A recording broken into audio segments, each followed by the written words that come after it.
नमो विष्णुपादाय कृष्णप्रेष्ठाय भूतले श्रीमते भक्तिवेदान्त स्वामिनिति नामिने। नमस्ते सरस्वते देवे गौरवाणी प्रचारिणे निर्विशेष शून्यवादी पाश्चात्य देशतारिणे। जय श्री कृष्ण चैतन्य प्रभु नित्यानंद श्री अद्वैत गदाधर शिवासदि गौर भक्तवृंद। ओम नमो भगवते वासुदेवाय। ओम नमो भगवते वासुदेवाय। ओम नमो भगवते वासुदेवाय। नारायणं नमस्कृत्य नरं चैव नरोत्तमं देवीं सरस्वतीं व्यासं ततो जयमुदीरये। नष्टप्रायेषु भद्रेषु नित्यं भागवत सेवया भगवते उत्तमश्लोके भक्तिर्भवति नैष्ठिकी। So we are doing Canto 3, Chapter 3। और पहला कृष्णाज एजुकेशन एंड मैरिज ये हमने पिछली बार कवर किया था।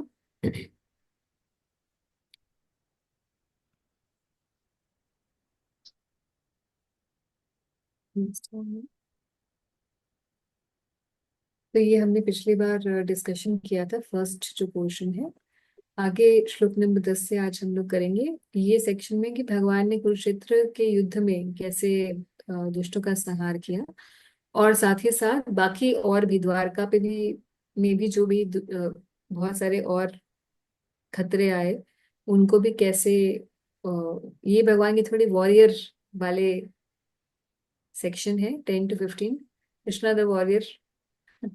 और पहला वाला भगवान के मैरिटल जो भगवान के द्वारका की महेशियों के साथ उनका जो संबंध है उसकी ग्लोरिफिकेशन थी। और फिर श्लोक नंबर 16 से 23 ट्राई करेंगे आज, यहाँ तक तो कर ही लें Krishna in Dwarka, and then will see how much we can do. कि हमेशा हम लोग ओवर कमिट करते हैं मगर अंडर परफॉर्म करते हैं। ओके,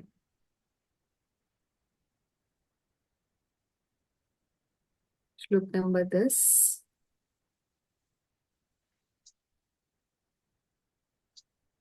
तो यहाँ हम पढ़ चुके हैं कि भगवान की अलग अलग जो पटरानियां थी उनसे किस प्रकार से विवाह हुआ। और उसके बाद जब विवाह हो गया भगवान का तो द्वारका में और लीलाएं हुई। एक तो ये लीला हुई कि भगवान कुरुक्षेत्र के युद्ध की तैयारी करने के लिए जाते रहते थे। कभी संधि के लिए जा रहे हैं, कभी उससे पहले जा रहे हैं। तो कई चक्कर तो भगवान के द्वारका से कुरुक्षेत्र इंद्रप्रस्थ, भगवान इंद्रप्रस्थ और हस्तिनापुर में लगते थे। और बाद में फाइनली चक्कर जो कुरुक्षेत्र का लगा भगवान का। और इस बीच में ऐसा नहीं था कि वहीं पर ही सब प्रॉब्लम चल रही थी, क्योंकि महाभारत के संदर्भ में हम ज्यादातर तो पांडवों और भगवान का उधर पे इन्वॉल्वमेंट जो है उसको ज्यादा हम जानते हैं। मगर इधर मथुरा और द्वारका में भी भगवान ने बहुत सारे दुष्टों का वध किया। तो उसमें से आप जानते हैं कि एक काल यवन और ट्रांसलेशन करते हैं पहले। काल यवन the king of Magadh and Shalva attacked the city of Mathura.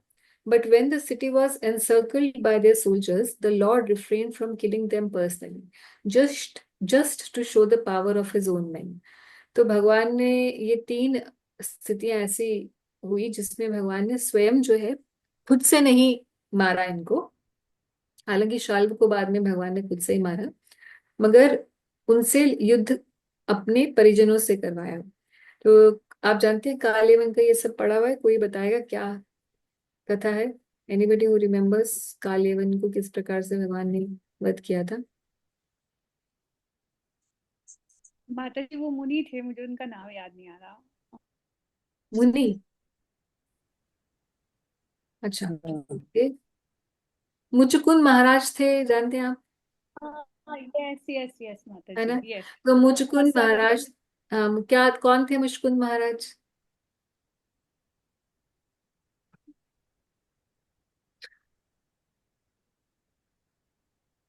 हाँ भैया, कृष्ण बुक नहीं पढ़ी?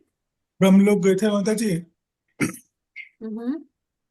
फिर वो रेस्ट कर रहे थे, शायद उनको वरदान था कि जिसको भी फर्स्ट टाइम देखेंगे वो वही डिस्ट्रॉय हो जाएगा। करेक्ट करेक्ट, गूगल तो नहीं किया? नहीं। क्योंकि 5 मिनट के बाद आंसर आया, मुझे लगा गूगल कर गया। माता जी वो मुचुकुंद तपस्या जो कर रहे थे उनकी ना, स्टोरी में उन्होंने आया वहां ना, पे जो बहुत वो टाइम से। जामवंत और वो मणि जो स्फट जो। और वो हाँ। उस गुफा में भगवान उनको ले गए थे, और उन्होंने वो कुछ लात मार दी। उन्होंने सोचा कि ये भगवान ही सो रहे हैं, तो लात मारी, तो उन्होंने जब खोला तो एकदम से फायर निकली उनकी आंख से। जी जी जी। तो एक्चुअली मुचकुंद महाराज भगवान के बहुत भक्त थे, और बहुत अच्छे राजा थे। यहाँ तक कि इतने प्रतापी थे कि देवताओं ने भी उन्हें युद्ध के लिए अपनी तरफ से आमंत्रित किया। तो फिर जब देवताओं ने युद्ध में सेवा ली उनकी, तो मुचकुंद महाराज से पूछा कि आप क्या चाहते हो? तो बोला, मैं इतना थक गया हूँ, फिलहाल तो मैं बस सोना चाहता हूँ, और मेरी नींद ऐसी हो कि बस गाढ़ नींद नींद मुझे आ जाए। तो ये स्थान उन्हें दिया गया था, मुचकुंद महाराज को, एक केव के अंदर। तो काल यवन ने पूरी सेना लेके द्वारका में चढ़ाई कर दी। तो मुचकुंद महाराज का भी भगवान को उद्धार करना था और काल यवन को भी मारना था। तो भगवान ने काल यवन को मुचकुंद महाराज के थ्रू मरवाया, उसका वध उधर से करवाया मुचकुंद महाराज से। तो हुआ क्या कि भगवान कालियवन को ललकार ललकार रहा था, और भगवान जो है आगे आगे भागते जा रहे हैं। तो कालियवन को लगा कि भाई ये तो डर गया मुझसे, और डर के ये भाग रहा है, इसके पीछे मैं जाऊंगा। तो कालियवन पीछे पीछे आता रहा। और नेचुरली अगर कोई भाग रहा होता है देखकर, तो आपको लगता है कि ये मुझसे डर रहा है, तो फिर पूरी सेना लेके जाने की जरूरत नहीं है, मैं खुद ही इसको मार दूंगा, ये तो वैसे भगोड़ा है। तो भगवान भागते भागते कहाँ लेकर आ गए उसको, काल्यवन को, उस गुफा के पास जहाँ मुश्कुंद महाराज सो रहे थे, और अंदर घुसे। अब भगवान को तो पहले ही पता था कि मुश्कुंद महाराज तो जहाँ दृष्टिपात करेंगे वो तो वहीं पर ही ढेर हो जाएगा, ऐसा उनको वरदान था।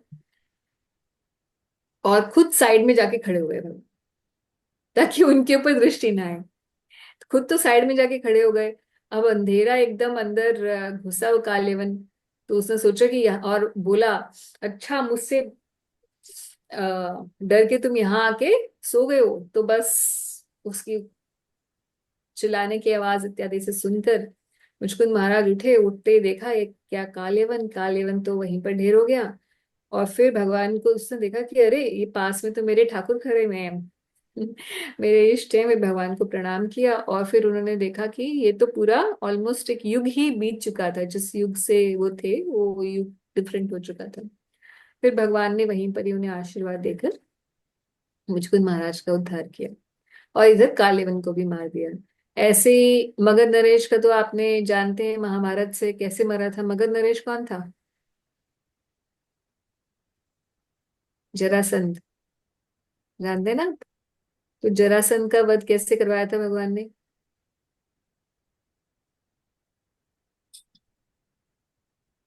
भीम ने माता किया था जी ना। माता जी उनके भी पास गए थे ना वो, अलग अलग कर भीम को दिए थे, लेके। और एक अलग डायरेक्शन हम्म। में, एक दूसरी डायरेक्शन में। जी जी जी जी। तो जरा जरा राक्षसी ने उसको जोड़ा था, बच्चे को हाँ जी। तो भगवान जो है मगध नरेश को ऐसे ही सीधा जाकर मारे नहीं, क्योंकि वो जानते थे कि मगध नरेश जो है बहुत ब्राह्मणों का सत्कार करते हैं। ब्राह्मणों को बहुत पूछ, किसी के यहाँ से प्लीज म्यूट कर लीजिए, कहाँ से? ओके। तो ब्राह्मणों को वो रोज खिलाता था, मगध नरेश जो था। तो ये क्लासिकल एग्जाम्पल है, जरासंध का एग्जाम्पल हमेशा याद रखिएगा। बहुत जगह ऐसा होगा, बेटा अपने घर के काम कर लो, अपने बच्चे पाल लो, यही भगवान की भक्ति है, ये सब भगवान ने ही दिया हुआ है तुम्हें। या अपने माता पिता की सेवा कर लो, उसी से ही तुम्हें भगवान की प्राप्ति हो जाएगी। ऐसे आपने सुने ये ड्रामेपंथी?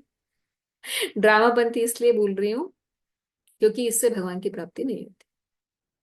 ये सब क्या है? पुण्य कर्म। पुण्य कर्म भी क्या है, ये तो एक आदर्श जीवन के लिए बातें बताई गई हैं। अगर ऐसा होता कि माता पिता की या बच्चों की सेवा करने से ही भगवान की प्राप्ति, या पति की सेवा कर लो बेटा, यही तुम्हारे लिए धर्म है स्त्री के लिए, और इसी से तुम्हें भगवान की प्राप्ति हो जाएगी।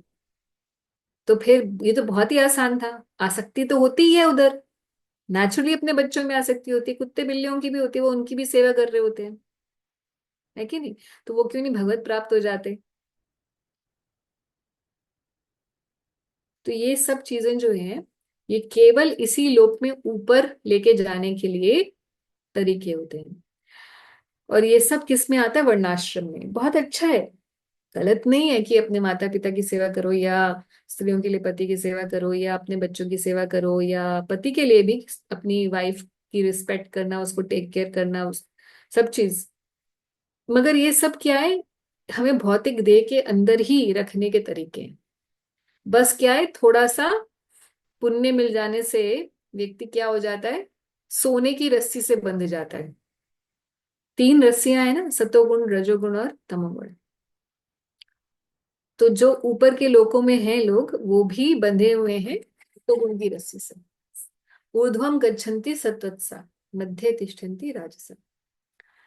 तो मध्य में अर्ली प्लैनेट्स में कौन रह रहे हैं? जो राजसिक नेचर के, हम ह्यूमंस।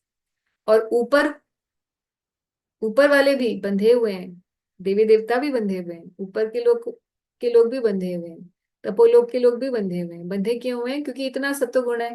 सत्वगुण जो होता है वो क्या करता है? ज्ञान दे देता है और पूरा सुख शांति होती है। ऐसे व्यक्ति को किसी चीज की इच्छा ही नहीं होती।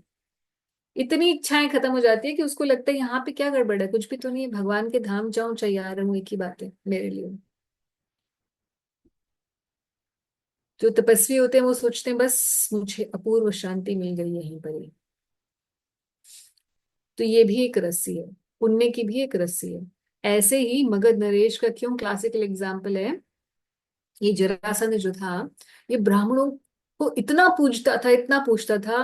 रोज ब्राह्मणों को खिलाना, और उनका एक समय दिन का उसका निर्धारित था, जिसमें कोई भी ब्राह्मण आ जाए उसके सामने, जो वो मांगेगा वही उसको दे देगा। क्योंकि उसे पता था कि ब्राह्मणों की सेवा करने से मैं बहुत पावरफुल हो जाऊंगा। कोई भी पावरफुल हो सकता है, ये बात उसे पता थी। तो वेदों का पालन करता था, वेदों का खूब पालन करता था, मगर किस लिए? अपनी आसुरी प्रवृत्तियों को और समाज में फैलाने के लिए। सो मच सो, ब्राह्मणों से आशीर्वाद लेता था, खूब खिलाता पिलाता था, ब्राह्मणों को दान दक्षिणा देता था, और फिर उनसे आशीर्वाद लेता था कि मुझे जहां मैं जाऊं मुझे विजय मिले। ब्राह्मण आशीर्वाद दे देते थे। और फिर क्या है, उसने इतने सारे राजाओं को इकट्ठा कर लिया, और उनका अ, भैरव जी को शायद वो सारे राजाओं का गला काट के ऑफर करना चाहता था। तभी वो राजाओं ने भगवान से प्रार्थना की, जो हम जानते हैं, कृष्णाय वासुदेवाय हरे परमात्मने प्रणत क्लेशनाशाय गोविंदाय नमो नमः। इस श्लोक का उच्चारण करते थे। इस प्रार्थना से उन लोगों ने, सभी राजाओं ने भगवान को पुकारा, तो भगवान आए।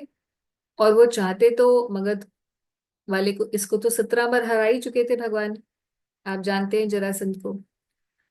तो भगवान तो दोबारा हरा सकते थे, मगर अब वो भीम की बल को प्रकट करना चाहते थे, और भीम और अर्जुन को साथ लेके गए। और वहां जाके ब्राह्मणों का वेश ले लिया, और उसके बाद वहीं पंगत में बैठ गए जहां ब्राह्मण थे। ये आया, इसने जब दान दक्षिणा देने के लिए लाइन में बैठे हुए, तो इसने देखकर, ब्राह्मण जैसे तो दिख नहीं रहे थे, इतने शूरवीर ब्राह्मण कहाँ से दिखेंगे। तो उन्होंने बोला दक्षिणा में हमें ये नहीं चाहिए महाराज, हमें तो कुछ और चाहिए। क्या चाहिए? दक्षिणा में हम आपसे युद्ध करना चाहते हैं। तो बोलते हैं अच्छा आप कौन है, परिचय दीजिए। तो भगवान अपना परिचय देते हैं, और अर्जुन और भीम का। तो बोलते हैं कि भाई तुमसे तो मैं, तुम तो ग्वाले हो, तुमसे तो मैं लड़ूंगा नहीं, मतलब ये टू मच बिनीथ मी। और अर्जुन में भी उतनी बात नहीं है, हाँ ये भीम थोड़ा मेरे जैसा है, ये मेरे लेवल का है, इसके साथ मैं लड़ाई कर सकता हूँ। और फिर भीम को भगवान बुद्धि देते हैं कि कैसे। बार बार भीम उसे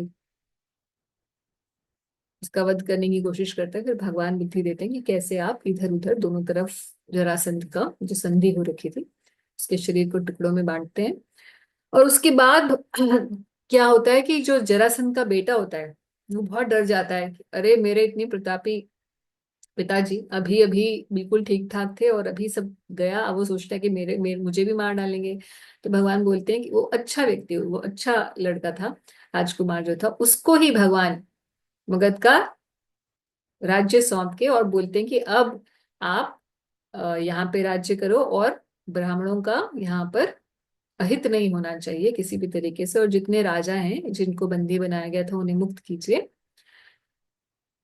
और भगवान का वो भक्तिमय रूप से भगवान श्री कृष्ण को का भक्त बनता है और वहां पर मामला इस तरीके से भगवान सेटल करके आते हैं। तो यहाँ पर भी भगवान ने खुद से अपने हाथ से नहीं अ, वध किया। फिर शाल्व, शाल्व कौन थे? ये शाल्व भी एक असुर था और इसने, जैसे आप जानते हैं कि भगवान शिव की जो लीलाएं हैं उसमें एक त्रिपुर का निर्माण हुआ था। त्रिपुरासुर की कथा आती है ना। एक त्रिपुर था which was like, it was like, you can say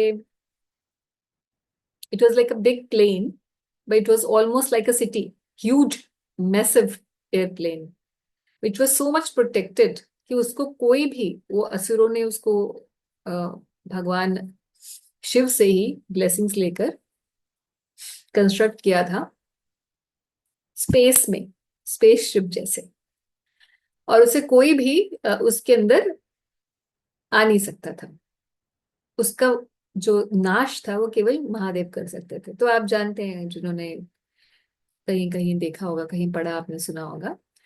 तो उसी तरीके से शाल्व ने क्या किया कि भगवान शिव से वरदान लिया तपस्या करके, और फिर इसने भी एक एकदम मायावी एयरप्लेन बनाया। अब एयरप्लेन हमारे लिए तो एक प्लेन बहुत छोटा होता है ना, कितने 100 200 300 लोग होते होंगे उसमें एयरप्लेन में, but this was most like, more like a city.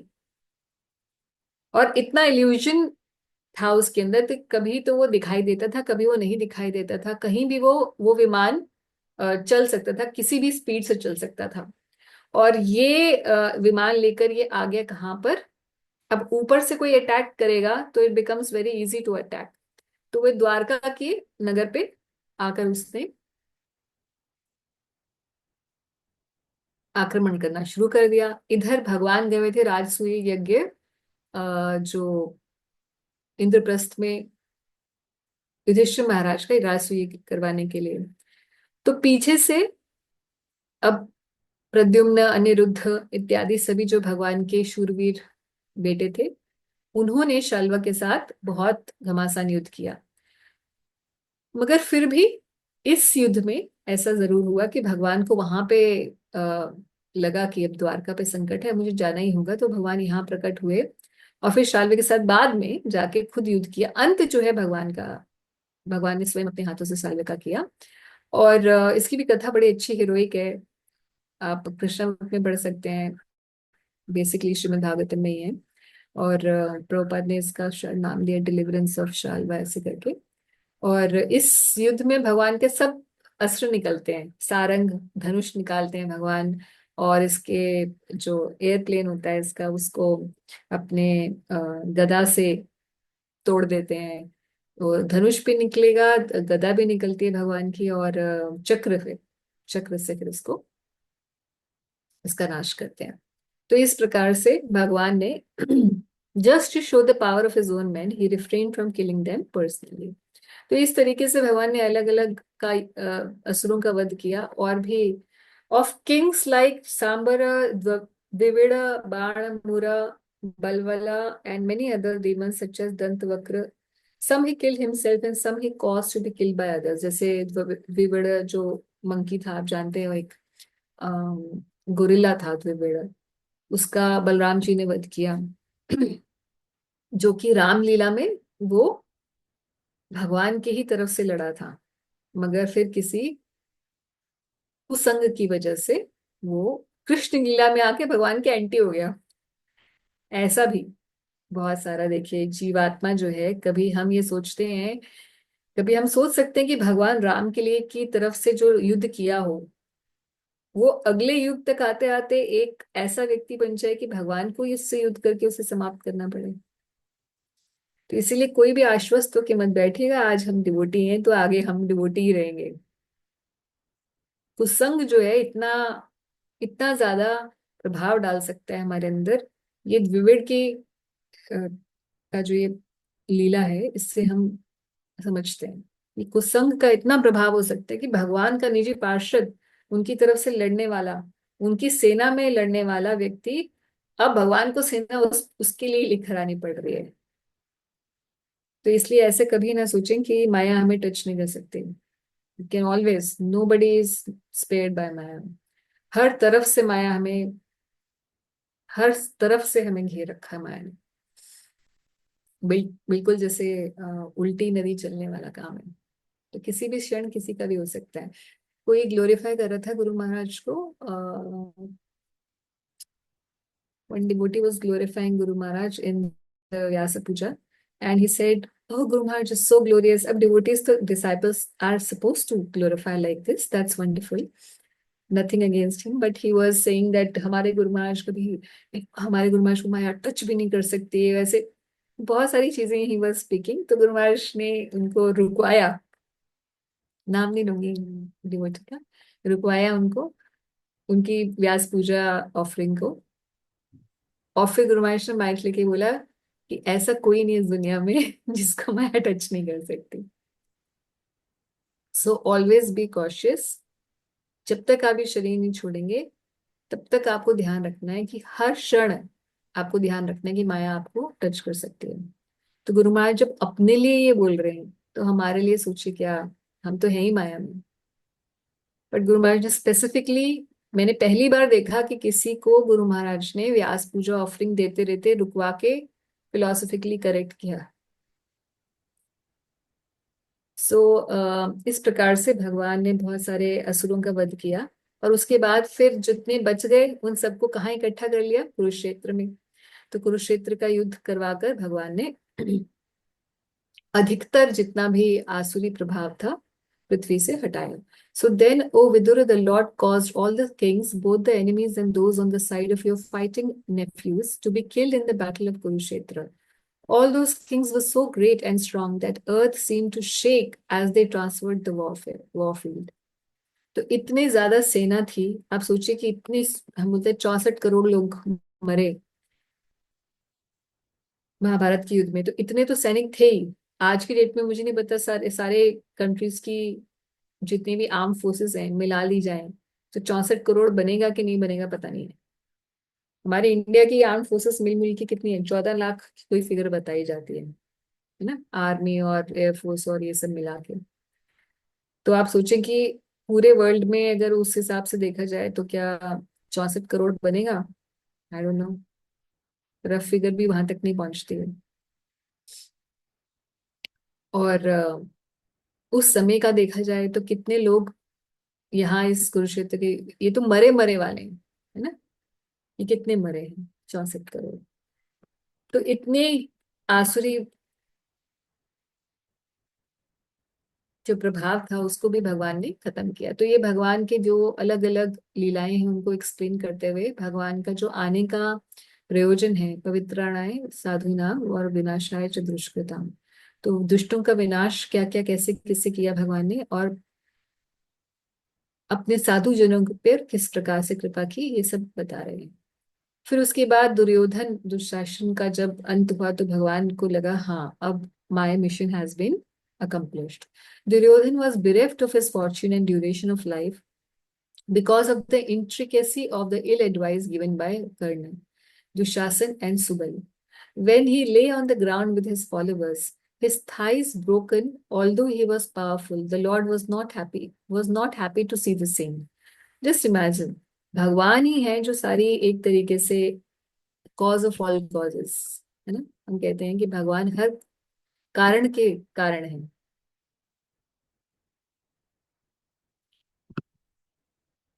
सभी कारणों के कारण भगवान है। उसके बाद हम देखें तो मेजर कारण जो है भगवान ही है, जो ये युद्ध हुआ क्योंकि वो चाहते थे कि आसुरी प्रवृत्ति इस भौतिक संसार में कम हो, और भगवान के अवतार का ये कारण भी था।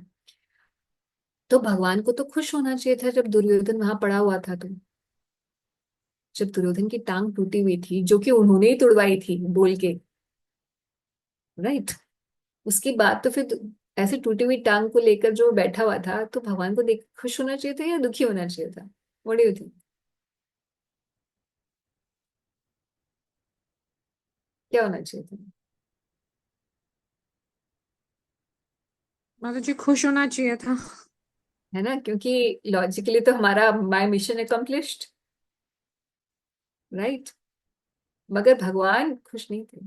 Although he was powerful, the Lord was not happy to see them. Then he lay on the ground with his followers, his thighs broken, although he was powerful. The Lord was not happy to see the scene. Why he was not happy to see the scene? माजी पढ़िएगा purport, the fall of Duryodhana. Can you read? Yeah, माता जी. On the fall of Duryodhana, the leading son of Dhritarashtra was not pleasing to the Lord, although he was on the side of Arjuna, and it was it was He who. it was he it was he who advised Bhima how to break the thighs of Duryodhana while the fight was going on. The Lord is constrained to award punishment upon the wrongdoer, but he is not happy to award such punishments because the living entities are originally his parts and parcels. He is harder than the thunderbolt for the wrongdoer and softer than the rose for the faithful. Thank you. The wrongdoer is misled by bad associates and by ill advice, which is against the established principles of the Lord's order, and thus he becomes subject to punishment. The surest path to happiness is to live by the principles laid down by the Lord and not to disobey his established laws, which are enacted in the Vedas and the Puranas for the forgetful living entities. Hare Krishna. Thank you, Mataji. So now we understood कि भगवान खुश क्यों नहीं थे, क्योंकि जैसे माँ बाप होते हैं ना, जो पेरेंट्स है वो जानते हैं बच्चे कुछ गलती करते हैं तो हमें उनको पनिशमेंट देनी पड़ती है, कई बार बहुत स्ट्रिक्ट पनिशमेंट देनी पड़ती है, हिट भी करना पड़ता है कभी कभी। आजकल तो हिट करना अच्छा नहीं मानते ना, आजकल बहुत अंग्रेजपंती हो गई है कि नहीं नहीं बच्चों को मारना नहीं चाहिए बिल्कुल भी। तो some extent it has its merit, but मुझे लगता है हमारी एज के जो लोग थे, हमारे जिस सदी से हम हैं, हम लोगों ने तो बहुत मार खाई है ना, और काफी हद तक हम लोग उस मार से सुधरे भी। आई थिंक सबका, कईयों का तो ऐसा एक्सपीरियंस जरूर होगा। तो भगवान भी ऐसे ही करते हैं, पनिश करते हैं, कई बार बहुत स्ट्रिक्ट पनिशमेंट आती है, और उसके बाद जो है हमें लगता है कि भगवान मेरे साथ ये क्यों किया, मैंने ऐसे तुम्हारा क्या बिगाड़ा है, तुमने मेरे साथ ये कर दिया वो कर दिया। But still we have to go through that, we have to tolerate the consequences of our wrong doings. तो भगवान उस समय प्रसन्न नहीं होते हमारे साथ कुछ गड़बड़ कर हो रही होती है, तो हमें लगता है अरे भगवान आप तो मजे में गोलोक में मजे कर रहे हो और हमें यहाँ पर आपने ऐसे डाल रखा है। तो ये ऐसा नहीं है कि भगवान खुश हैं हमारे ऐसी स्थिति से, मगर ये उन्हें करना पड़ता है सुधार के लिए। तो इसीलिए जब दुर्योधन जैसा व्यक्ति भी, जो कि जिसने इतना भगवान के भक्तों पे अत्याचार किया शुरू से लेकर अपने अंत समय तक, तब भी भगवान उसको ऐसी स्थिति में देख के खुश नहीं है, जबकि वो जानते हैं this is essential, it has to be done, but I am not happy doing it, it is something that I have to do just to correct him. तो भगवान को एज अ ड्यूटी करनी पड़ी, जैसे बिल्कुल माता पिता को एज अ ड्यूटी करना पड़ता है बच्चों को करेक्ट करने के लिए, पनिश करना पड़ता है, बिल्कुल वैसी स्थिति भगवान की है। तो जब मैंने इसको पढ़ा तो मुझे लगा कि मिसप्रिंट लिखा हुआ है, the lord was happy to see the scene होना चाहिए। हाँ जी इंद्रजीत गुरु जी। माता जी दुर्योधन की क्या गति हुई थी फिर एंड में? प्रभु जी ये बड़ा कॉन्ट्रोवर्शियल है, ये तो तीन चार अलग अलग लोग अलग अलग बोलते हैं, और मोस्टली जो महाभारत के निर्णय हैं उनमें यही आता है कि उसे भी स्वर्ग की गति मिली थी। ठीक है माता जी। तो मतलब जो युद्ध में, ये जो धर्म युद्ध राक्षस में थे, जो मरने या वाला था, हाँ, जो पूतना पूतना वगैरह राक्षस थे, उससे उससे इनका छोटी लोअर मिली। लेवल था इनको। हाँ, उससे तो लोअर लेवल की मिली।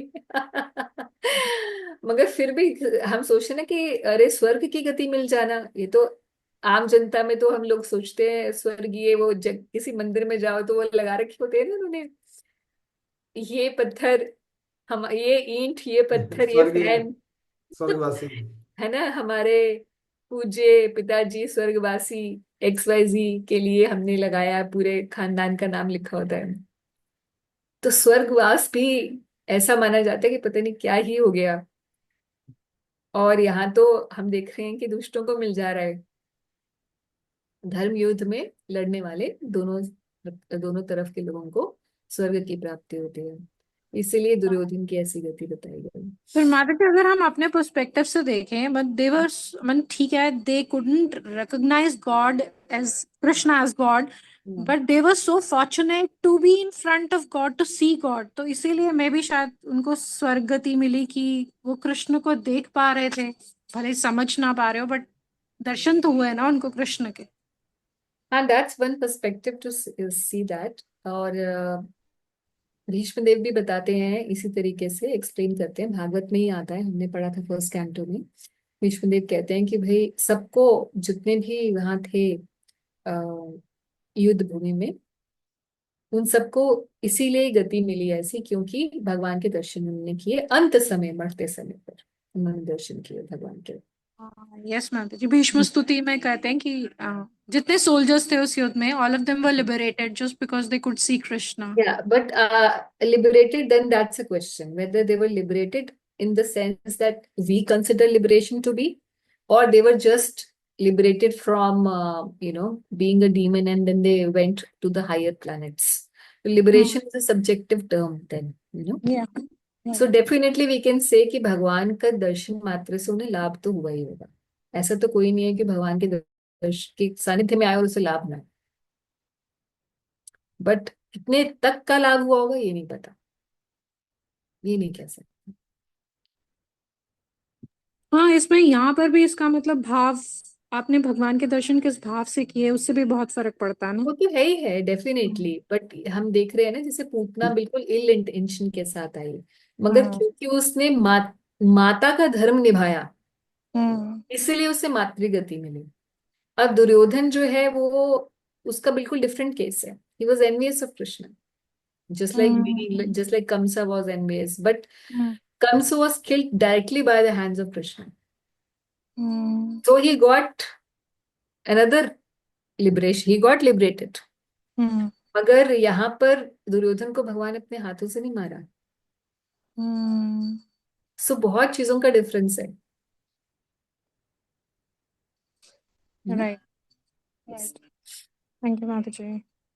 आई थिंक चैट में नितिन प्रभु ने 2.5 करोड़, अच्छा, मतलब मोटा मोटा 3 करोड़ की वो है। हाँ, लोग हैं जो, यहाँ हम 64 करोड़ गिन रहे थे ना, कि उस समय 64 करोड़ युद्ध में मरे, तो अभी सारी कंट्रीज का मिल मिला के 3 करोड़ के करीब सैनिक हैं। तो आप सोचिए कि कितनी जनता होती थी, कितनी जनता होती होगी। अब हम सोचते हैं कि पॉपुलेशन बढ़ती चली जा रही है, ये तो 64, हमारे अभी 3 करोड़ है पूरे वर्ल्ड के मिला के, जबकि यहाँ अभी भी आतंक खूब मचा हुआ है, और उस समय 64 करोड़ थे जो मरे। The after the end of the battle of Kurukshetra, फिर भगवान ने क्या किया था कि यहाँ पर आके भाई फुल स्टॉप, बहुत सारे असुरों को मार दिया है, अब I have to go back. The abatement of the great burden of earth has now been effected with the help of Drona, Bhishma, Arjun, and Bhim. But what is this? There is still the great strength of the Yadu dynasty, born of myself, which may be a more unbearable burden. तो इसमें ध्यान रखने की बात है कि भगवान ने 2 प्रकार के लोग थे यदु कुल के अंदर, जो एक तो भगवान के खुद के एक्सपेंशन थे, निजी एक्सपेंशन, जैसे अनिरुद्ध, प्रद्युम्न, हम जानते हैं चतुर्व्यूह के, चतुर्व्यूह जो है नारायण से चतुर्व्यूह आता है, संकर्षण, प्रद्युम्न, अनिरुद्ध, वासुदेव। ये जो भगवान के खुद के निजी एक्सपेंशंस थे वो भी आए हुए थे जो यदुकुल में प्रेजेंट थे। साथ ही साथ बहुत सारे देवता भी थे जो कि भगवान के इस काम में, यदुकुल के अंदर जन्म लेके भगवान के काम में बहुत हाथ बटाने के लिए आए हुए थे, अलग अलग असुरों का वध करने के लिए। तो अब क्या था कि जितने भी अपने अंश से, सारे ऐसा नहीं है कि कई बार कई लोग सोचते हैं अच्छा अगर देवता आए हुए थे तो फिर देवता की पोस्ट पे कौन था। तो हमें थोड़ा सा, जब हम शास्त्र पढ़ते हैं ना, खुली बुद्धि से पढ़ना होता है कि इनके पास लिमिटेशन जो थी हमारी जैसी, कि हम अगर यहाँ, अगर अमृता यहाँ बैठी है तो वो यहीं बैठेगी, दूसरे रूम में नहीं हो सकती। हम्म, ये हमारी लिमिटेशन है। मगर जो हायर रियांस में होते हैं लिविंग एंटिटीज, या इवन साधक जन, हम कई बार डिस्कस किए हैं, जो एक ही समय पे बहुत जगह हो सकते हैं, तो अपने अंश मात्र से भी बहुत जगह पर हो सकते हैं। तो उसी तरीके से जितने भी देवी देवता यहाँ पर भी भगवान के कुल में प्रकट हुए, तो ऐसा नहीं है कि वो उस पोस्ट पर खाली है। अब इनको वापस से अपने विस्तार को समेटना है, जैसे भगवान अपने विस्तार को समेटना है, समेटेंगे, तो फिर ये जितने देवी देवताओं के अंश मात्र से ये भी वापस उनमें लीन होने के लिए जाएंगे, वहीं पर ही जाएंगे। तो अब दोनों की अलग अलग गति। जितने भी देवी देवता वापस जाएंगे अपने अपने लोकों में, वो इधर ही इसी सृष्टि में रहेंगे। और जो भगवान के साथ, वो ऐसे यदुकुली, और बाकी जो यदुकुल के, जो भगवान के निजी एक्सपेंशन है, वो भगवान के स्पिरिचुअल वर्ल्ड में जाएंगे, मतलब जहां से वो बिलोंग करते हैं वहां पर। अब भगवान ने क्यों यदुकुल का नाश किया? इसीलिए क्योंकि अब अजय थे, यदुकुल अजय था। अब वो भगवान ऐसे किसी भी व्यक्ति को नहीं छोड़ना चाहते थे जिसके पास too much power, because then there would be imbalance of power again.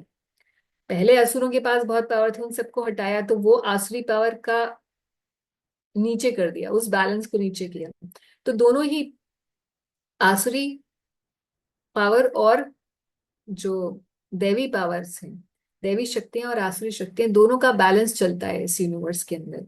और दोनों शक्तियां एक्चुअल में भगवान की शक्तियां हैं। कोई ये ना सोचे कि अगर भगवान, जैसे अलग कुछ एक रिलीजन्स में ऐसे बोलते हैं कि एक भगवान है तो एक शैतान भी है ना। सैट, क्या कहते हैं उसको, सैटैन, हाँ इज इट, सैटैन कहते हैं ना क्रिश्चियनिटी में। तो अगर आप गूगल करेंगे कि सैटैन वर्शिप, सेटन, माता जी सेटन सेटन। कहते हैं उसको, अच्छा थैंक यू। तो सेटन, तो सेटन वर्शिप जिसको हम शैतान कहते हैं, उसकी हिंदी में उसकी वर्शिप तो आप देखेंगे गूगल पे भरे हुई है। और वो बिल्कुल वैसे ही है जैसे कि हमारे यहाँ पर अघोरी, अघोरी तो खैर अच्छे व्यक्ति होते हैं। ये वो जो भूत प्रेतों की जो पूजा करते हैं ना, जिसके लिए भगवत गीता में भगवान कहते हैं भूतानी यान्ति भूतेज्य। तो भूत प्रेतों की जो बिल्कुल वैसे आपको दिखेंगे, वही मुंड वहां रखे होंगे और लाइट चली होगी, और very strange. You can see a lot of pictures even they you'll see people have altar, like Christians have their own altar ना, just like we have our own altars। हमारे ऑल्टर पे भगवान के चित्र होंगे, घंटी होगी, शंख होगा, ये सब चीजें पूजा का सामान होगा। तो इनका भी एक ऑल्टर होता है। तो आप गूगल करके देखिएगा, रात को मत करिएगा, डर जाएंगे, सुबह करिएगा, तो आपको थोड़ा ज्ञानवर्धन होगा कि ऐसी भी जनता है इस दुनिया के अंदर। तो ये दोनों ही प्रैक्टिकली देखा जाए तो, हम अगर अपने सिद्धांत से बोले, भागवत सिद्धांत से, तो जितनी आसुरी शक्तियां हैं और जितनी देवी शक्तियां हैं, उन दोनों के स्रोत कोई अलग से शैतान नहीं है। एक ही शैतान है, हमारा श्याम सुंदर, जो ये भी, इसका भी सोर्स है और इसका भी सोर्स है। अब जीवात्माओं की अपनी इच्छा से वो शैतान बन जाते हैं, और अपनी इच्छा से वो, यानी कि असुर बनते हैं, और अपनी ही इच्छा से वो सुर बनते हैं। और ऐसा नहीं है कि जो असुर बना हो चिरकाल तक असुर रहेगा, वो कन्वर्ट होके सुर भी बन सकता है, देवता भी बन सकता है, और ऐसा नहीं है कि कोई देवता हो वो असुर नहीं बन सकता। तो ऐसे हमारे शास्त्रों में बहुत सारे एग्जाम्पल्स हैं कि जो पहले भक्त होके और फिर असुर बन गया, और या असुर था वो भक्त बन गया। कितने सारे एग्जाम्पल्स है ना। आज भी हमने द्विविड़ जो गोरिल्ला है उसका देखा, एग्जाम्पल डिस्कस किया। तो ऐसे बहुत सारे एग्जाम्पल्स है, but ultimately it is not because they are two sources of energy, एक शैतान और एक भगवान, ऐसा नहीं। हमारा सिद्धांत ये कहता है कि सब सोर्स ऑफ एनर्जी भगवान स्वयं ही है। ये जीवात्मा की अपनी स्वतंत्र इच्छा से जीवात्मा या असुरी आसुरी भाव को प्राप्त होता है या देवी भाव को प्राप्त होता है। अब भगवान ने सोचा कि यहाँ पर भी एनर्जी का इम्बैलेंस होने वाला है, क्योंकि मेरा यदुकुल जो है वो अजय है। इन्हें इनका भी अगर ये अगर उन्मत्त हो गए बहुत, तो ये भी ठीक नहीं रहेगा। और मैं तो धर्म की स्थापना करने के लिए आया हुआ हूँ, अब मुझे इसको, इस बर्डन को हटाना ही पड़ेगा। तो प्रभुपाद जी ने लंबा पर्पट दिया हुआ है और यही बताया हुआ है कि all the members of the family of Lord Krishna were incarnation of different demigods, and they were to disappear from the surface of earth along with the Lord. When he referred to the unbearable heaviness on earth in connection with the Yadu dynasty, he was referring to the burden of their separation. So, this is another point. Jiv Goswami बता रहे हैं कि श्लोक के अंदर लिखा हुआ है कि he wanted to rid the earth from the burden of Yadu dynasty. तो burden नहीं थी Yadu dynasty in a way, क्योंकि ultimately वो सब जीवों का उद्धार करने वाले ही लोग थे। मगर यहाँ पर प्रभुपाद बता रहे हैं जीव गोस्वामी को कोट करते हुए कि जब वो ये कह रहे हैं कि the burden of Yadu dynasty, तो he is referring to the burden of their separation from Krishna. तो फिर यदुकुल का भगवान ने किस प्रकार, आप जानते लीला की, यदुकुल में सभी लोगों के बीच में आपस में कलह हुई और उसके बाद भगवान का यहाँ से जाने की लीला हुई। When they quarreled among themselves, influenced by intoxication, with their eyes red like copper because of drinking, then only will they disappear. Otherwise, it is not possible. On my disappearance, this incident will take place.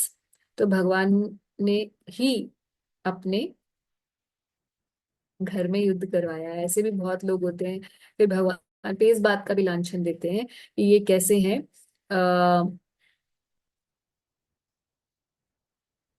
कि अपने ही कुल का विनाश करा दिया।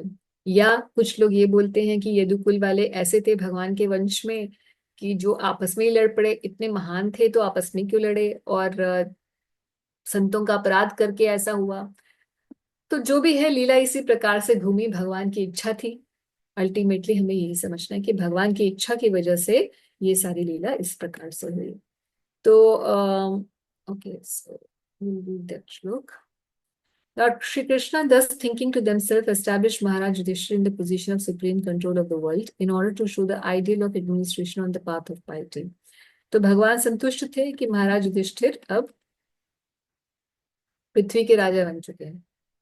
और भगवान बार बार जब भी आते हैं तो आप देखेंगे कि राजाओं को उपदेश करते हैं। राज ऋषियों की परंपरा को बार बार भगवान रिवाइव करते हैं, क्योंकि अगर राजा सही है तो फिर प्रजा अपने आप ठीक हो जाएगी।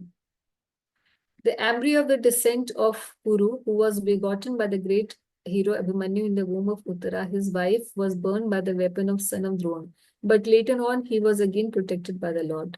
तो यहाँ पर हम महाराज परीक्षित की बात कर रहे हैं कि फिर महाराज एक ना कि केवल महाराज युधिष्ठिर को उन्होंने पृथ्वी का भार संभालने के लिए बिठाया, बल्कि आगे उनके वंश की भी रक्षा की, ताकि आगे भी आने वाले जो उनके वंश के राजा हैं महाराज परीक्षित, वो सेफ रह सके। तो ये हम लीला ऑलरेडी पढ़ चुके हैं, महाराज परीक्षित को कैसे भगवान ने माता की गर्भ में ही सुरक्षा दी थी। The Supreme Lord induced the son of Dharma to perform 3 horse sacrifices, and Maharaj Yudhishthir constantly followed Krishna, the personality of Godhead, protected and enjoyed the earth, assisted by his younger brothers. तो भगवान 3 अश्वमेध यज्ञ करवाए, संपन्न करवाए महाराज युधिष्ठिर से, और उसके बाद फिर वो संतुष्ट हो गए कि हाँ अब सब ठीक चलने वाला है। तो हम क्योंकि ये सब कथाएं जानते हैं तो शॉर्ट शॉर्ट में हम सब कथाएं को एक बार रिवाइव कर रहे हैं, क्योंकि क्यों कर रहे हैं, क्योंकि उद्धव जी विदुर जी के साथ कॉन्वर्सेशन में इन्हीं कथाओं को रिवाइव कर रहे हैं, इसलिए हम भी उनसे शॉर्ट शॉर्ट में we are also going through them. Simultaneously, the Supreme Personality of Godhead enjoyed life in the city of Dwarka, strictly in conforming with the Vedic customs of society. He was situated in detachment and knowledge as enunciated by the Sankhya system of philosophy. अब यहाँ पर आप देखेंगे थोड़ा सा जो sequence है वो ब्रेक है. सीक्वेंस पहले क्या था कि भगवान ने इन असुरों का वध कराया, और असुरों के वध के साथ साथ उन्होंने पहुंच गए थे भगवान के वंश के अंत की लीला पर. मगर फिर से अब द्वारका की लीलाएं बीच में आ रही हैं कि भगवान जब द्वारका में थे तो वो किस प्रकार से रहते थे. तो ये थोड़ा फ्लैशबैक है, ठीक है, लीलाओं में फ्लैशबैक है. तो भगवान जो है द्वारका में रहते थे कैसे, स्ट्रिक्टली इन कॉन्फॉर्मिटी विद द वैदिक कस्टम्स ऑफ सोसाइटी. हमेशा जो वर्णाश्रम धर्म का वैदिक सभ्यता है उसका पालन करते थे. तो भगवान जब पांडवों से मिलते थे तो कैसे मिलते थे, युधिष्ठिर महाराज के चरण छूते थे, जबकि युधिष्ठिर महाराज को पता था कि ये मेरा भाई भाई ही नहीं है, ही इज गॉड. वो जानते थे, उनके भक्त थे, मगर फिर भी इस प्रकार का एक जो कल्चरल एक्सचेंज है, एक जो जैसा शिष्टाचार होना चाहिए उसी प्रकार का शिष्टाचार भगवान करते थे हर किसी के साथ. और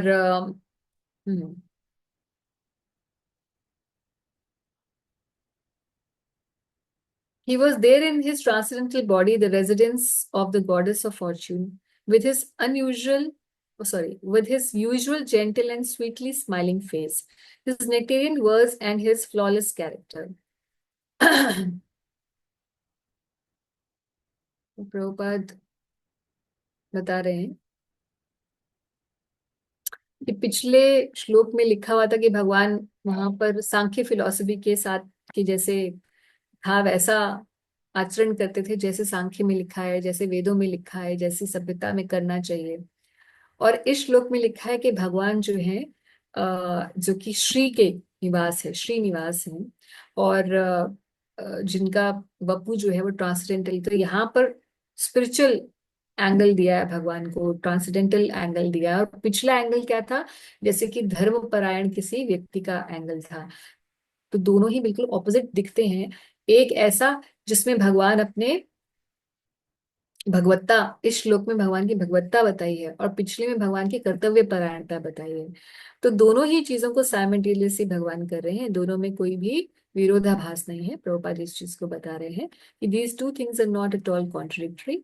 Lord Krishna is detached from variegatedness of inferior nature, but he is in eternal blissful enjoyment of spiritual nature.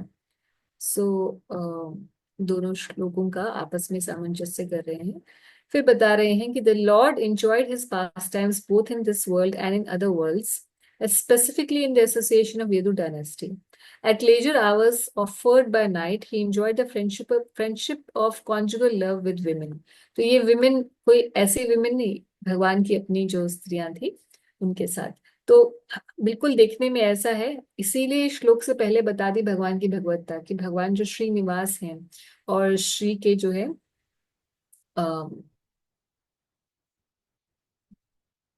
सच्चिदानंद बपू वाले हैं. तो ये पहले ही बता दी भगवान की भगवत्ता, और इसीलिए अब इस श्लोक में बता रहे हैं कि भगवान का कैसा विलास था. बिल्कुल जैसे घर में जैसे हम लोग सब होते हैं और अपने पति पत्नी के साथ रहते हैं, तो भगवान भी उसी प्रकार से अपनी लीला दिखा रहे हैं.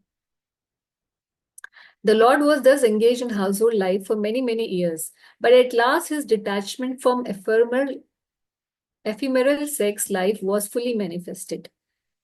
अब ये बड़ा समझने वाली बात है. ऑल्दो प्रभुपा जी ने इसको इस वर्ड को यूज किया है, मगर संस्कृत में देखें तो क्या शब्द यूज हुआ है, योगेशु.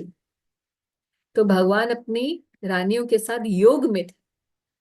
अब क्योंकि एक साधारण जनता जिसको ये पता ही नहीं है कि योग क्या होता है, शक्ति और शक्तिमान में, वो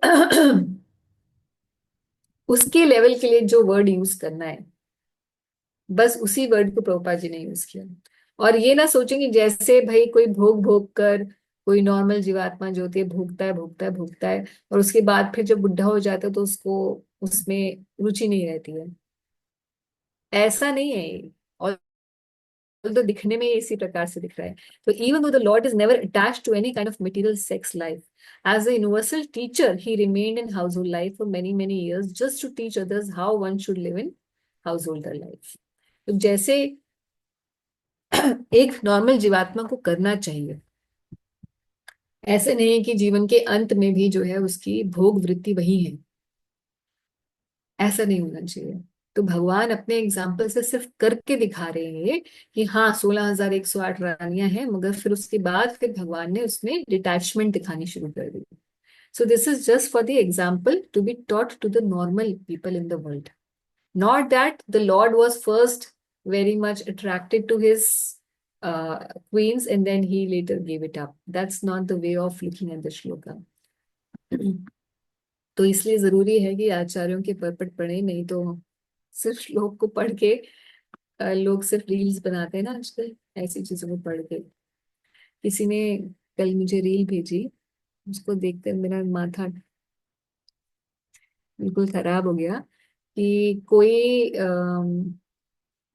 आई थिंक इज अ तांत्रिक और समथिंग, आई डोंट नो, उसका इंटरव्यू लिया जा रहा है और क्वेश्चन ये पूछ रहे हैं कि भाई आजकल ये जो लड्डू गोपाल की सेवा करते हैं, बताया जा रहा है कि ये लड्डू गोपाल जो, ये गोपाल नहीं है, ये कृष्ण नहीं है, ये एक भूत है जिसकी पूजा सब लोग कर रहे हैं। And this reel had some I don't know lakhs of views. तो लोगों की क्या बुद्धि हो गई है, anything which sells, doesn't matter whether is ethical non ethical, उसको सुनकर किसी की श्रद्धा, थोड़ी बहुत ही इस कलयुग में लोगों की श्रद्धा बची है, वो बचेगी कि नहीं बचेगी कोई लेना देना नहीं है किसी का, but just it should be viral and people should look at it and we should get money. So this was fully displayed when he wanted to teach by example that one should not remain attached to the household life for all the days of one's life. One should naturally develop detachment as a matter of course. The Lord's detachment from household life does not indicate detachment from his eternal associates, the transcendental cowherd damsels. So, but the Lord desired to end his so-called attachment. He can never be detached from the service. Okay. तो यहाँ प्रभुपाद जी ये भी बता रहे हैं कि भाई रुक्मिणी जी और जो बाकी सत्यभामा जी और भगवान की जो निजी ये परकर हैं, जो कि सदा के लिए उनके साथ उनके संगी हैं, उनसे भगवान ऐसे डिटैचमेंट का कोई क्वेश्चन नहीं है जैसे कि हमारे केस में होता है, साधारण व्यक्ति के केस में होता है, क्योंकि हमारा शरीर और आत्मा अलग है। तो इस शरीर में कोई स्वजन है और फिर हम, कोई पति है कोई पत्नी है, मगर उससे डिटैचमेंट लेनी पड़ती है ताकि हम आगे की अपनी जो जर्नी है उस पे हम फर्म हो सकें।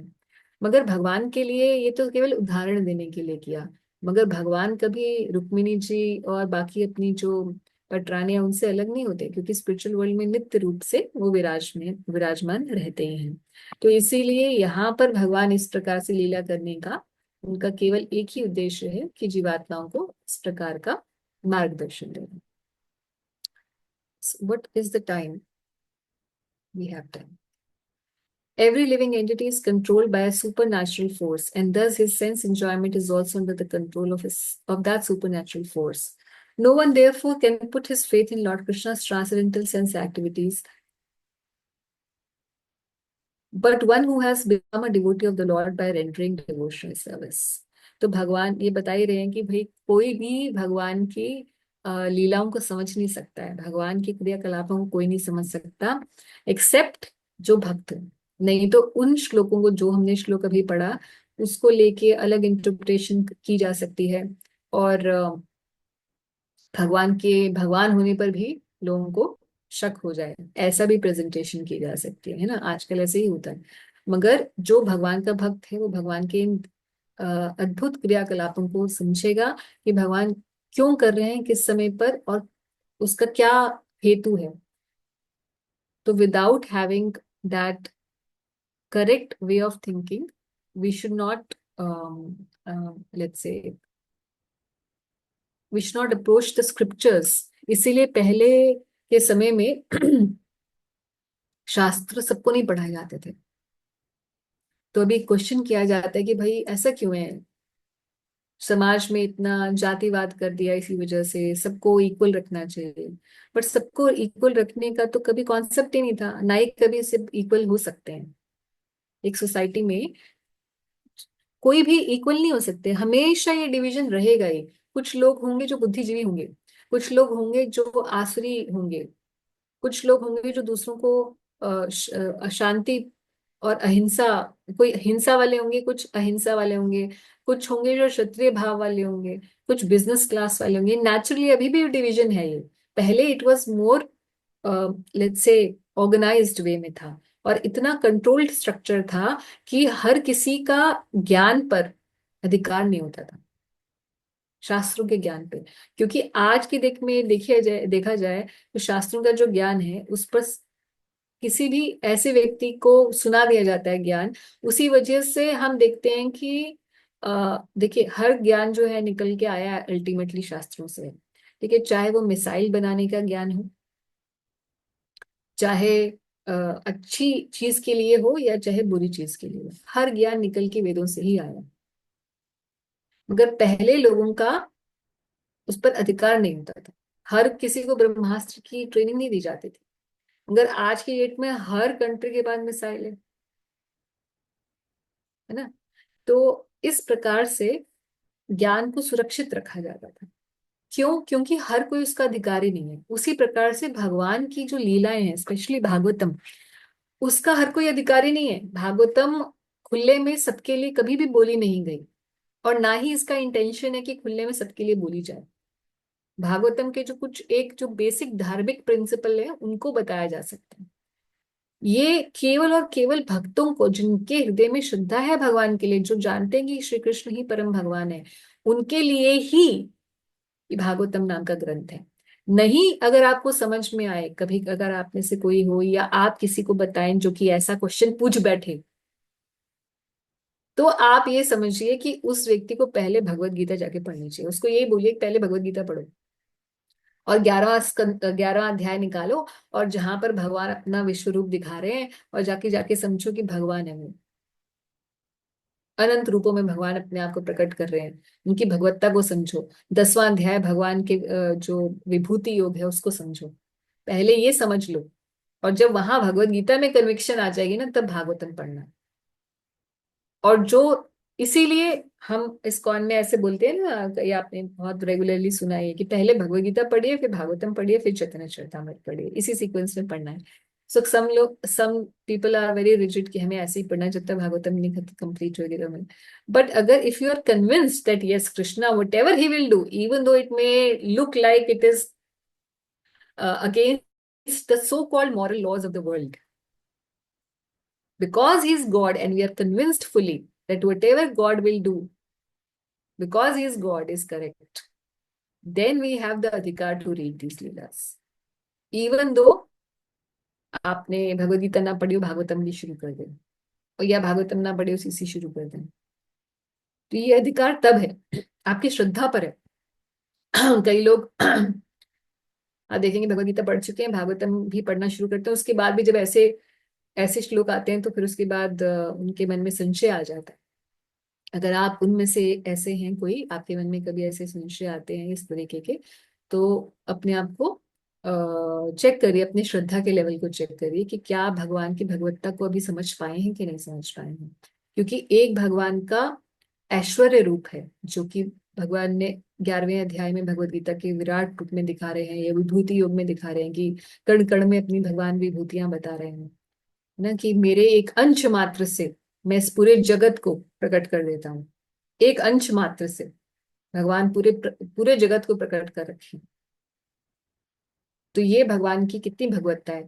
और फिर दूसरा भगवान का पहलू है जिसमें भगवान एक नॉर्मल रिलेशनशिप्स में अपने डिवोटीज के साथ हैं, किसी से छोटे बने हुए हैं, किसी रिलेशनशिप में भगवान किसी से क्या कहते हैं ना, he doesn't likes to, by nature he doesn't like to over power the other person, rather he likes to remain in a lower position.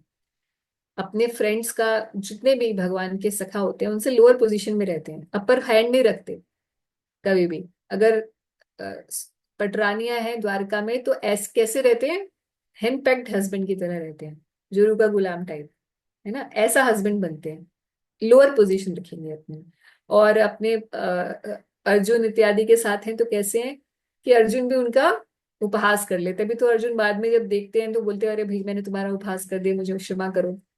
तो लोअर पोजीशन है, पार्थ के सारथी बन जाते हैं हमेशा भगवान। ये भगवान का स्वीट पहलू है। और दूसरा पहलू भगवान का ऐश्वर्यमयी पहलू है।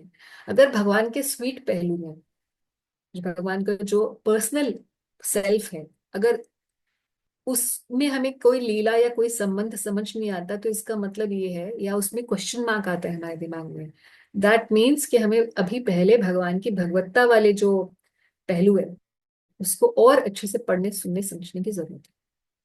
ठीक है।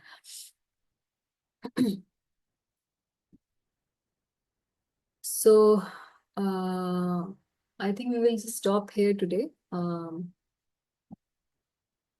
24वें श्लोक पर हम लोग 23 श्लोक हमने किए। अरे वाह, आज हमने सोचा ऐसे ही था कि 23 श्लोक तक करेंगे।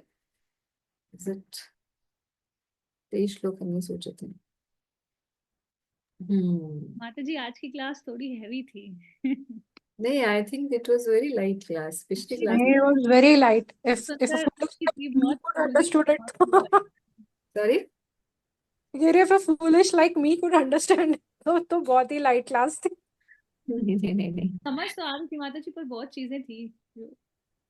हाँ, भगवान की बहुत सारी लीला इन्होंने एक एक लाइन में कवर कर रखी है एक्चुअली, पूरी द्वारका की लीला। कई अध्यायों में है भागवत के, वो सारी लीलाओं को एक बार क्लब कर रखा है।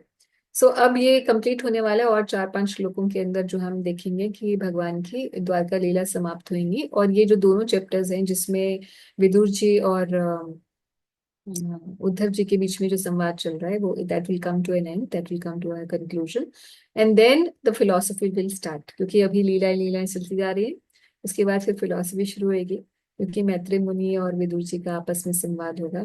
फिर सृष्टि की लीला शुरू हो जाएगी, वो भी एक लीला है भगवान की, सृष्टि लीला, जो कि थोड़ी डिफिकल्ट टू कॉम्प्रिहेंड होती है। Okay Nitin Prabhu, you have a question? Yeah, Hare Krishna, Mataji. Mataji, we were talking about the Duryodhan, like attend heaven.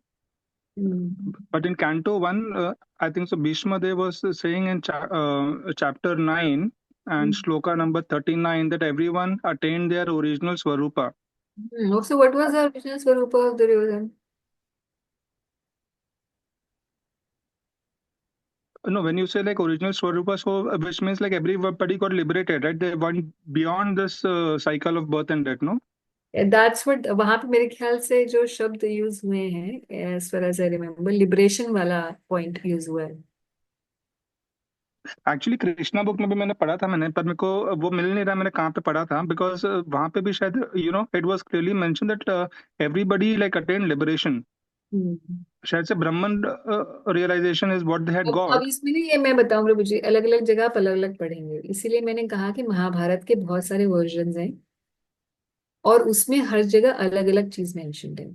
Mahabharat का सबसे जो ऑथेंटिक वर्जन माना जाता है वो है जो माध्वाचार्य जी ने लिखी है ना, जो महाभारत कॉल्ड तात्पर्य निर्णय, that's the name.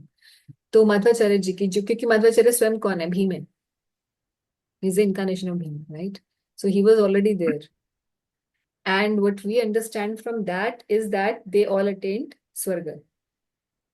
Now in Bhagavatam it is stated by Bhishma Dev that they attained liberation. So that's what I just discussed in the class also.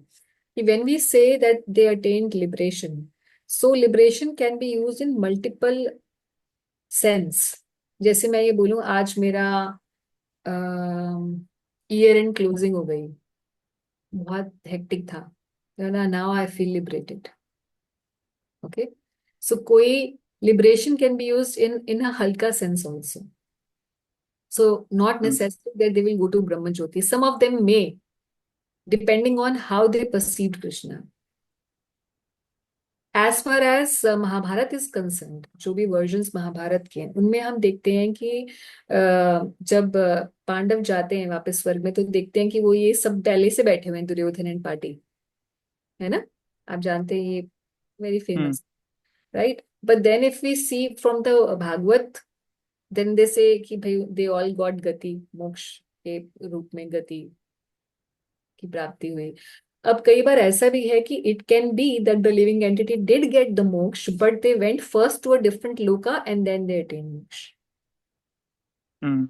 या सो कई बार ऐसे, जैसे शास्त्रों में लिखा होता है ना, मैंने कई बार रिपीट किया है कि आप ये करेंगे एकादशी, इस एकादशी पर, आज की एकादशी अगर आप रखेंगे तो आपको मोक्ष की प्राप्ति होगी।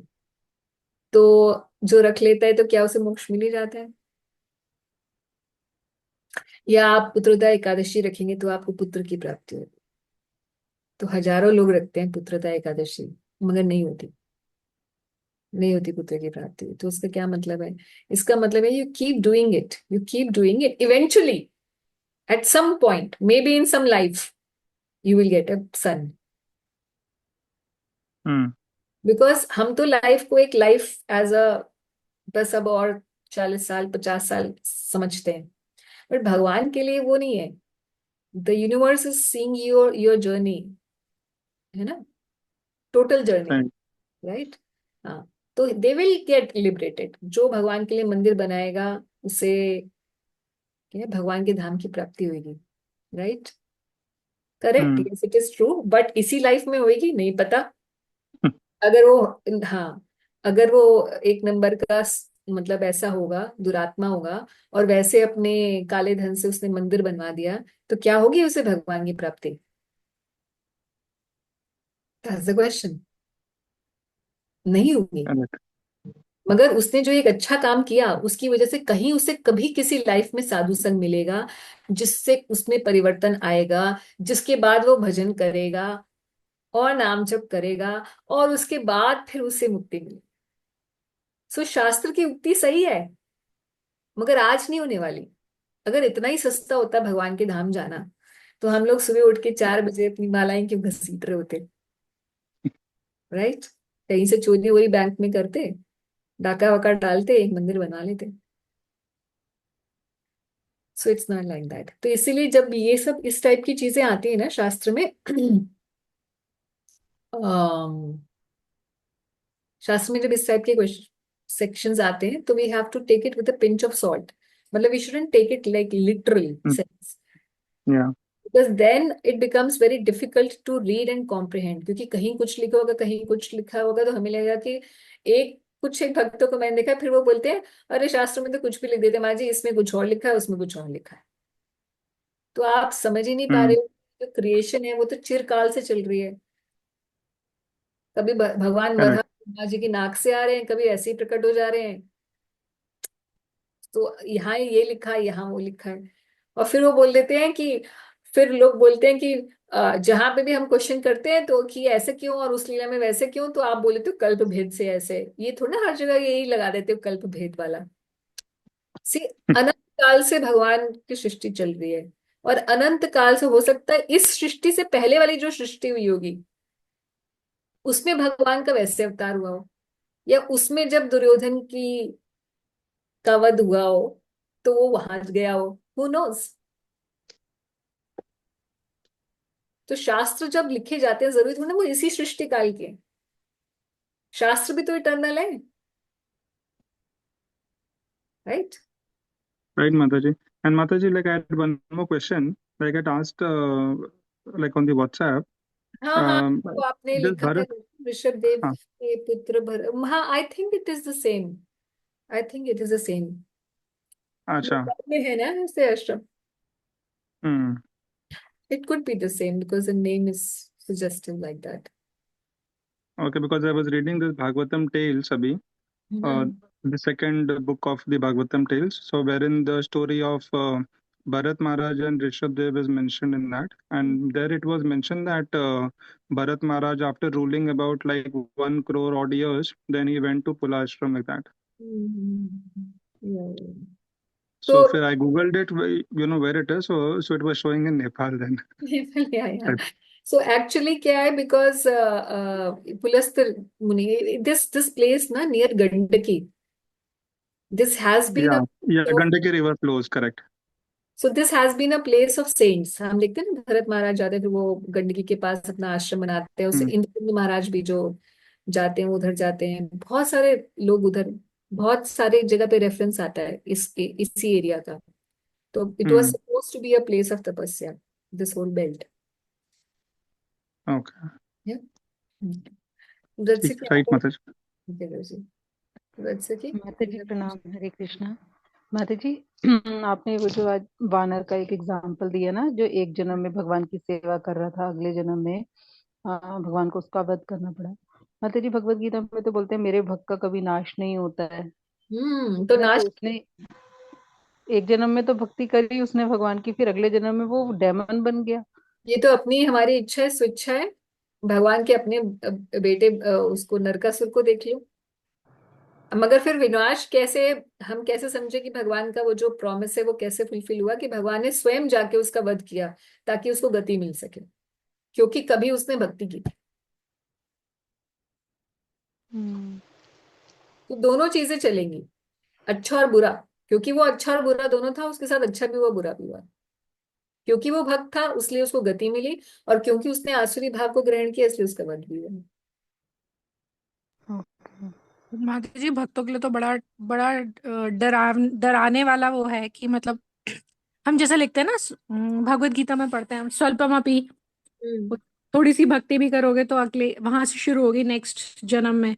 हाँ, बट बिल्कुल। यहाँ पे तो हम देख रहे हैं कि भक्त था और फिर वो डीमन के रूप में भगवान के सामने आया। सो हाँ, डीमन के रूप में आया, मगर उसके बाद हम देखते हैं कि उसका भगवान ने बलराम जी ने वध किया, और फिर उसके बाद वो स्पिरिचुअल वर्ल्ड जाएगा, वहां पे भक्ति कंटिन्यू करेगा।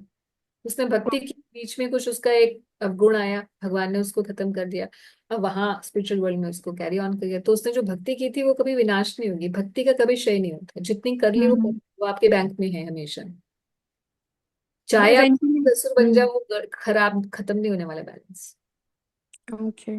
वो कवर्ड हो जाता है।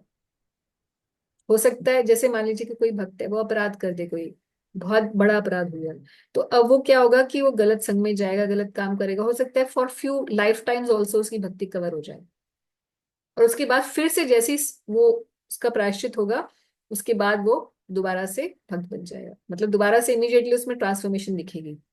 तो इसलिए हम देखते हैं ना, बहुत लोग होते हैं जो